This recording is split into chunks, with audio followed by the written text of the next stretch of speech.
ख्वाजा आसिफ दावा कर रहे हैं कि जनरल बाजवा अपने लिए एक और तोसी चाहते थे, फिर वो चाहते थे कि जनरल फैज़ हमीद आर्मी चीफ बन जाएं और वो हर तरीके से चाह रहे थे कि मौजूदा आर्मी चीफ की तैनाती ना हो पाए, हुकूमत भी इनका नाम पीछे कर ले, मगर उसके बावजूद तैनाती हुई। मलिक अहमद ख़ान साहब जो उस ज़माने में मुलाकातें करते थे जनरल बाजवा से, वो एक अलग बात कर रहे हैं। वो कह रहे हैं कि जनरल बाजवा बिल्कुल तोसी नहीं चाहते थे, वो तरदीद कर रहे हैं ख्वाजा आसिफ के बयान की, मगर ख्वाजा आसिफ साहब अपने बयान पर भी कायम है और वो कहने के एक ही बात तकरीबन हम कर रहे हैं। मलिक अहमद खान साहब हमारे साथ मौजूद हैं, स्पीकर पंजाब असेंबली। मलिक अहमद खान साहब, बहुत शुक्रिया मुझे ज्वाइन करने के लिए। आपके बारे में तो आज इमरान खान ने भी कहा है कि उन्हें आईबी रिपोर्ट्स दिया करती थी कि मलिक अहमद खान हर वक्त जनरल बाजवा के पास बैठा रहता था।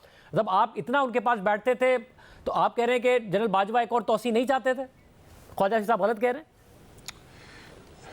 नहीं, देखिए शाहज़ाद साहब, मैंने तो जिस हवाले से ये बात कही है वो बड़ा वाज़े और वो पब्लिक नॉलेज में भी है कि एक शख्स जिनके मुतल्लिक ये बात हो रही है कि वो तोसी लेना चाहते हैं और वो यूनाइटेड स्टेट्स में जाते हैं और वहाँ पर एक पब्लिक पोजीशन लेते हैं और बड़ी विदाउट मिन्सिंग हिज वर्ड्स, बड़ी क्लियर दो टोक अल्फाज में कहते हैं कि मैंने तोसी नहीं लेनी, बल्कि मैं उनके कोट अनकोट जो उनके अल्फाज थे वो मैं आपसे शेयर करता हूँ कि उन्होंने कहा कि I am an old soldier and old soldiers fade away. और फिर उसके बाद यही बात उन्होंने आके दोहराई और वो NDU में जहाँ पे बहुत सारे जर्नलिस्ट भी मौजूद थे, और ये उनकी public positions end July beginning of September में A, और फिर जो NDU में उनकी इंटरेक्शन थी एंड सितंबर में थी B।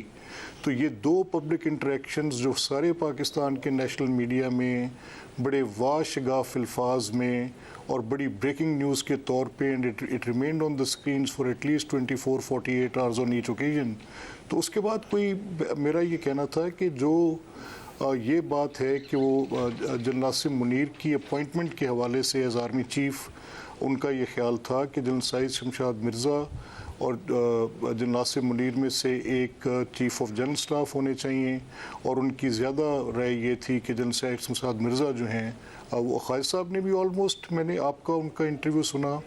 नॉर्मली आपको पता है कि स्पीकर का ओहदा एक आइनी ओहदा है और मैं किसी भी ऐसी बात पे आप कह रहे हैं कि ख्वाजा साहब ने भी ऑलमोस्ट ऐसी बात नहीं, ख्वाजा आसिफ साहब ने ऑलमोस्ट वही बात नहीं की जो आप कह रहे हैं। उन्होंने एब्सोल्युटली अलग बात की जो आप कह रहे हैं। वो कह रहे हैं कि जनरल बाजवा पहले खुद तोसी चाहते थे, फिर वो चाहते थे किसी भी तरीके से जनरल फैज़ हमीद को मिल जाए, और उसके बाद भी आखिर तक वो पुश करते रहे। इसका एक मसला ये है कि उस ज़माने में, और आप करीब थे जनरल बाजवा साहब के तो तस्दीक कीजिएगा अगर वो गलत कह रहे हैं, उस ज़माने में समरी नहीं, नाम नहीं आ रहे थे जनरल बाजवा की तरफ से कि जी 6 नाम कब आएंगे, 5 नाम कब आएंगे। और 21 नवंबर 2022 को बाकायदा तौर पर हमने देखा कि शाहिद खान अब्बासी साहब ने कहा कि ये बहुत गलत हो रहा है कि समरी नहीं आ रही है, नाम नहीं आ रहे हैं, ये बहुत गलत हो रहा है, हुकूमत को कुछ करना चाहिए। राना सनाउल्लाह साहब इस पर अपने तहफ़्फ़ुज़ात का इज़हार कर रहे थे। बिल्कुल आखिर में जाके नाम भेजे जनरल बाजवा ने, तो आखिर तक वो कोशिश तो कर रहे थे। आप कह रहे हैं वो अपनी तौसीक़ की कोशिश नहीं कर रहे थे? नहीं, देखिए ये बात मैंने बड़ी वजाहत के साथ, मैं इसमें आपको थोड़ी सी, क्योंकि आपके सवाल के 3 पहलू हैं। एक पहलू आपका ये है सवाल का कि जनरल बाजवा अपने लिए तोसी की बात करना है, दूसरा जनरल फैज़ हमीद साहब के लिए उनकी बात करनी कि उनको आर्मी चीफ लगा दिया जाए। तो इसको थोड़ा सा, और तीसरा ये कि अगर जनरल फैज़ हमीद को नहीं लगाते तो जनरल आसिम मुनीर को भी नहीं लगाए। तीसरा ये कि वो, मैं फैज़ हमीद से पीछे हटता हूँ, आप आसिम मुनीर से पीछे हट जाएं। अच्छा, अब इन तीनों बातों को, जो आप तीनों बातें कर रहे हैं, उसमें मैं आपसे ये थोड़ा आपको, मैं I will just take you through your memory lane. आपके इल्म में है कि 21 के आखिर में जब जनरल फैज़ हमीद अभी DG आए थे, तो उस वक़्त इमरान खान साहब अभी वज़ीर आज़म थे, और उस सूरत में पब्लिक नॉलेज में है कि एक जिसका जिक्र, जैसे आपने कहा कि वो इमरान खान कह रहे हैं कि मैं जनरल बाजवा साहब के पास जाके बैठा रहता था, तो इमरान की अपनी ट्वीट भी है उनकी, वो ये कह रहे हैं कि जो उस वक़्त की सूरत हाल थी DGI के मुतल्लिक, वो भी उनकी पब्लिक नॉलेज में है। वो चाहते थे कि जनरल फैज़ हमीद कंटिन्यू करें एज DGI। आपके हाफजे में होगा कि उस वक्त, मगर आज उन्होंने कहा कि वो बिल्कुल चाहते थे, आज उन्होंने कहा कि वो बिल्कुल चाहते थे कंटिन्यू करें, मगर जनरल बाजवा ने नवाज शरीफ के साथ डील कर ली थी मेरी हुकूमत गिराने की, इसलिए जनरल फैज़ हमीद को हटाया। नहीं, ये बिल्कुल, ये देखिए, मैं इसका perspective, a person can make a statement. मैं आपके सामने किसी एक मुद्दे को अपनी मर्ज़ी के मुताबिक बात कर सकता हूँ, but events can not lie. Events एक पब्लिक नॉलेज में हुए इवेंट्स जो कि पूरी तवातर के साथ मीडिया पे रिपोर्ट भी होते रहे, तो उनकी सैंक्टिटी तो होगी। आपके भी नॉलेज में है, मेरे भी नॉलेज में है कि जनरल फैज़ हमीद साहब को लेकर एक सूरत हाल पैदा हुई उनकी अपॉइंटमेंट की, कि उनकी कंटिन्यूटी इन ऑफिस और फिर उनका कोर के लिए जाना after completion of that office एक सर्टेन टाइम के बाद, और जो आर्मी के रूल बुक के अंदर सारी डिटेल मौजूद है। तो इंस्टीट्यूशन की पोजीशन उस पर बड़ी क्लियर थी। इमरान साहब की ख्वाहिश उस पर इंस्टीट्यूशन के रूल बुक से थोड़ी मुतसादिम थी, और वो चाहते थे कि उस रूल को भी आप बिल्कुल फोरगो कर दें और इनकी कंटिन्यूटी यहीं पर रहनी चाहिए, और इनको कोई कोर भी हेड नहीं करानी चाहिए, और ये इसी तरह कंटिन्यू करें और ये साथ चलते रहें। तो ये सारी बातचीत तो थी, और इसमें एक bone of contention between the institution and prime minister बन गई, जिसको वो उनके वज़रा, जिनमें फवाद चौधरी साहब सर फहरिस्त थे मुझे याद है, और भी बहुत सारे उनके वफाकी वज़रा के स्टेटमेंट्स इस लिहाज से देते रहे कि 3 का पैनल आएगा। तो ये तो जनरल फैज़ हमीद को लेके बात रह गई। ये तलखी, इस वाली तलखी को आज कंफर्म किया इमरान खान साहब ने कि मेरी तलखी हुई, मगर वो इस तलखी को जोड़ रहे हैं कि असल में जनरल बाजवा ने इसलिए किया क्योंकि नवाज शरीफ से वो डील कर चुके थे, वो ये कह रहे हैं, इसलिए जनरल फैज़ हमीद को उन्होंने हटाया। देखिए मैं इस तासर को बिल्कुल इसलिए मुस्तरद करता हूँ कि अगर जनरल बाजवा साहब की कोई नवाज शरीफ साहब के साथ डील हुई होती, तो वाक़याती एतबार से उसके बाद के हुए वाक़यात जो आपके सामने हैं, जो बेसिकली एक जिसको इमरान साहब एक डील की शक्ल देते हैं, जिस पर वो बहुत उसके बाद के वाक़यात की तो वो बात कर रहे हैं कि उसके बाद मेरी हुकूमत गिर गई अप्रैल में, नहीं मैं नो कॉन्फिडेंस आई और मेरी हुकूमत गिर गई जी। आप मैं और मैं इसलिए जनरल फैज़ को रोकना चाहता था। वो तो शायद नहीं देखें, बिल्कुल वो जनरल फैज़ को रखना तो अपनी हुकूमत के इस्तेहकाम के लिए और चलते रहने के लिए ज़रूर रखना चाहते थे, लेकिन इसके साथ एक इम्पॉर्टेंट पोजीशन ये भी है कि जनरल जनरल फैज़ की कंटिन्यूटी इन द ऑफिस थी, वो इमरान साहब की ख्वाहिश इसलिए थी कि उनकी हुकूमत वहाँ पर कायम रहे और जो वो सपोर्ट उनसे ड्राइव करते थे उनको मिलती रहे। लेकिन इसके साथ ही ये बात भी मुसल्लमा है आपके सामने, क्या चौधरी परवेज़ इलाही का और चौधरी शुजात साहब का जो कॉन्फ्लिक्ट है वो पब्लिक नॉलेज में नहीं है? क्या MQM का इमरान खान साहब से अलहदा होना पब्लिक नॉलेज में नहीं है? खान साहब तो ये बात मान चुके हैं ना कि मैं एजेंसियों के जरिए इन सारे इत्तेहादियों को मैनेज करता था। एजेंसियों में किसके जरिए करते थे? जाहिर है जनरल फैज़ हमीद के जरिए करते थे, वो हटे और मैनेजमेंट खत्म हो गई, हुकूमत धड़ाम से गिर गई। ये हो गई जनरल फैज़ की बात। मगर आप दिफा कर रहे हैं जनरल बाजवा का कि वो तौसी नहीं चाहते थे, जबकि ख्वाजा आसिफ साहब कह रहे हैं वो तौसी चाहते थे, वो तो मार्शल लॉ लगाने तक की धमकी दे रहे हैं। हामिद मीर साहब कंफर्म कर रहे हैं कि उन्होंने NDU में भी ये बात कही, मार्शल लॉ लगाने की धमकी दी थी। अब 3 और 8 सितंबर को ऐवान सदर में मिलते हैं जनरल बाजवा और इमरान खान साहब।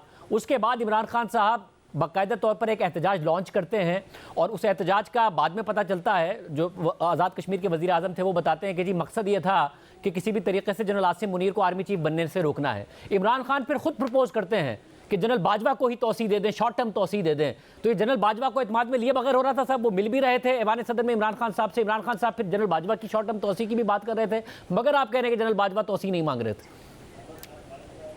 देखिए मैं ये बात आपसे 2 बार इस बात की वजाहत कर चुका हूँ कि जहाँ तक इस चीज़ का ताल्लुक है कि इमरान खान साहब का ये मुतालबा ये पब्लिक नॉलेज में आ गया उस वक़्त, और इमरान खान साहब की जो जनरल बाजवा के साथ प्रेसिडेंसी में मुलाकात थी ये भी पब्लिक नॉलेज में आ गई। और इस पब्लिक नॉलेज में ये बात एक फार्मूले के तौर पे, क्योंकि मुल्क के जो प्रेवलेंट सिचुएशंस थी उसमें ये बातचीत फॉर अ लिटिल वाइल थोड़ी इसकी रेजोनेंस कहीं से आई, लेकिन जैसे ही आई वैसे डाई डाउन कर गई। उस बात को कोई तवालत नहीं मिली, उस बात ने किसी सीरियस नोट पर कोई बातचीत हुई नहीं, वो किसी भी सतह पर हुकूमत के लिए पॉइंट ऑफ कंसिडरेशन नहीं थी। जितना बड़ा मगर हालात वाक़यात ख्वाजा आसिफ साहब की बात में वजन डालते हैं। आप या तो ये कहिए कि आपके पास ऐसे हकाइक मौजूद हैं, या आपको बाकायदा तौर पर खुद जनरल बाजवा ने कहा जिसकी वजह से आप कह सकें कि हाँ जी वो तौसी के लिए बिल्कुल इंटरेस्टेड नहीं थे, क्योंकि जो हालात वाक़यात हैं उनका इमरान खान साहब से मिलना, फिर इमरान खान साहब जो इतने खिलाफ से जनरल बाजवा के कहते हैं मेरी हुकूमत गिराई और डील की हुई इसने नवाज शरीफ से, वो उनकी तौसी की बात करने लगे। फिर जनरल बाजवा समरी नहीं भेज रहे हैं, नाम नहीं भेज रहे हैं, आखिर तक इतनी टेंशन मुल्क में हो गई थी। जी शाहजेब साहब, आपने बड़ा अच्छा सवाल किया कि आपने इतना डायरेक्ट क्वेश्चन किया। Yes, I with full confirmation say that, मैं बिल्कुल विदाउट मिंसिंग माय वर्ड्स, और ये सिर्फ मैं ही नहीं, इस बात का ख्वाजा साहब के भी इल्म में है कि ये जितनी बातचीत थी ये मफरूज़ों पर बुनियाद थी और इसकी कोई ऐसी सूरत कभी भी नहीं थी।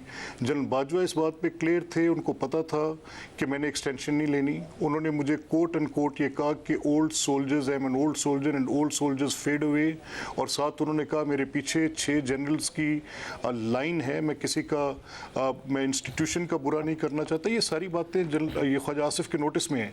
और इसी तरह से जो बात आप कह रहे हैं कि जो नाम नहीं आ रहे थे, तो this option remained with army chief for long time. ये उन्हीं का इख्तियार था और उन्हीं की स्वाबदीद थी। और राइट कॉन्टेक्स्ट इसका ये है कि उस वक़्त चंद जनरल्स ने, 2 जनरल्स नेमली, एक में जनरल सरफराज थे और एक और जनरल साहब थे, उनकी रिटायरमेंट की एज ड्यू थी और वो अक्टूबर के मिड में थी।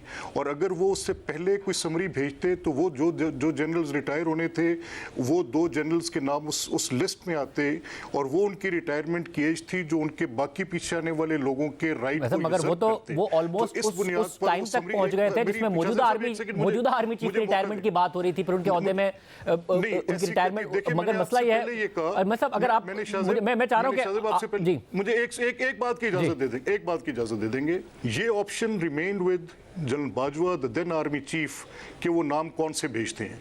अगर वो उन्होंने ये ऑप्शन एक्सरसाइज किया कि मौजूदा आर्मी चीफ का नाम उसके अंदर मौजूद था, तो दिस मीन्स कि वहाँ पर उनकी कोई प्रोसीजरल हिकअप थी, वहाँ पे कोई इल इंटेंशन नहीं थी। और जो at the face of it चीज़ें हैं, उनमें एक उनकी स्टेटमेंट यूनाइटेड स्टेट्स वाली, एक उनकी स्टेटमेंट्स एनडीयू वाली, मैं किसी के दिफा में कोई बात नहीं कर रहा।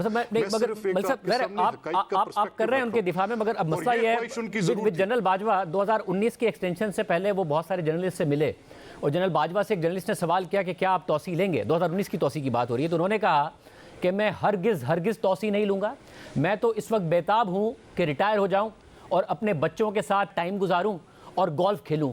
मैं तो सवाल ही नहीं पैदा होता कि मैं तौसी लूं। फिर 2019 में उन्होंने किस तरह तौसी ली, किस तरीके से जनरल फैज़ हमीद भी पैगामात भिजवा रहे थे और मिल रहे थे, तो जनरल बाजवा की हिस्ट्री है। फिर वो notification is rejected on don leaks, मगर उन्होंने फिर जर्नलिस्ट के सामने कहा कि डॉन लीक्स कुछ भी नहीं था, वो जिस पे आपकी पूरी हुकूमत हिला दी और नोटिफिकेशन रिजेक्ट वाला ट्वीट करा दिया कि डॉन लीक्स कुछ भी नहीं था। तो जनरल बाजवा के बारे में जो एक कंसेंसस आपका और तहरीक इंसाफ का, आपकी जमात का, आपका नहीं, और है वो ये कि वो इंतहा से ज़्यादा झूठ बोलते थे। तो मगर आप कह रहे हैं कि आप उनको फेस वैल्यू पर ले रहे हैं उनकी बात को। देखिए मैं एग्जैक्टली मैं वाक़यात के साथ, जिस तरह आपने एक वाक़े की निशानदेही की, तो उस वाक़े को अगर ये जैसे आप बता रहे हैं मेरे इल्म में नहीं है और आप कह रहे हैं कि जर्नलिस्ट के सामने हुआ, तो फिर ये उस वाक़े की तो सच्चाई को आप नहीं झुठला सकेंगे जो वाक़या पेश आया। लेकिन यहाँ सूरत हाल जो मैं आपसे बयान कर रहा हूँ वो ये है कि इस मामले में जब उनकी एक एक्सटेंशन हो चुकी थी और दूसरी एक्सटेंशन के टाइम पे उनको ये पता था कि उस वक्त जो गवर्नमेंट है उसका, जो मियां नवाज शरीफ साहब का उस गवर्नमेंट पे इन्फ्लुएंस है और वो किसी सूरत भी एक्सटेंशन के हक में नहीं होंगे, तो कैसे मुमकिन है कि वो ऐसी डिज़ायर क्रिएट करेंगे जिसकी फुलफिलमेंट मुमकिन नहीं है। और फिर उनका वो पब्लिक होना और वो पब्लिक होकर ये बात करना, जो आपने पहले बात की उसमें तो वो कोई तावील कह सकते हैं कि जी ठीक है, the then government decided Imran wanted him to be continuing as the chief of army staff और वो उनको एक्सटेंशन देना चाह रहे हैं, मैं नहीं लेना चाहता था, मुझे गवर्नमेंट ने दी होगी। इस तरह की बातचीत करके तो उसकी कोई वो अपनी कोई वजह और दलील दे सकते होंगे। मेरा सिर्फ आपके सामने ये कहना है, और मेरी इस मामले में ख्वाजा आसिफ साहब से हमारी कोई खुदा न खास्ता कोई ऐसी एडिमिकल सिचुएशन पे हम बात नहीं कर रहे, is like an elder brother to me. मैंने सिर्फ ये बात आपसे की है कि a person can make a statement जिसमें उसकी अपनी एक एंगलिंग या एक बातचीत हो सकती है या एक अपनी कॉन्सेप्चुअल क्लैरिटी की बुनियाद पर भी कोई ऐसी स्टेटमेंट दी जा सकती है। लेकिन हैविंग सेड दैट, वाकयात झूठ नहीं बोलते। और एक वाकया जो जनरल बाजवा के फेवर में जाता है वो ये है कि इमरान खान साहब खुद कह चुके हैं कि मैंने कहा मेरी हुकूमत मत गिरने दो और मुझसे तौसी ले लो, और मगर जनरल बाजवा ने तौसी नहीं ली। तो एक वाकया जो उनके फेवर में जाता है कि इमरान खान अपनी आखिर में हुकूमत बचाने के लिए उन्हें तौसी देने के लिए तैयार थे, मगर उन्होंने ली। बट ये वाली बात बताइएगा कि जनरल बाजवा ने कभी आपको कम्युनिकेट किया था कि जनरल फैज हमीद को आर्मी चीफ बनना चाहिए? क्या वो इस बात के हामी थे? नहीं, मैं बिल्कुल देखिए, मैंने पहले भी कहा कि ये एक ऐसे एक हालात की वजह से ये बातचीत ऐसे आ गई। मैं सिर्फ आपसे सिर्फ इतना कह सकता हूँ कि ये जो सूरत हाल है कि जनरल बाजवा की ये ख्वाहिश ज़रूर थी कि general Shahir Shamshad Mirza army chief हों और chief of general staff general Nasim Munir हों। ये वो अपनी ख्वाहिश का इजहार करते थे, लेकिन साथ ये भी इसको क्वालिफाई करते थे कि प्रेरोगेटिव गवर्नमेंट का है।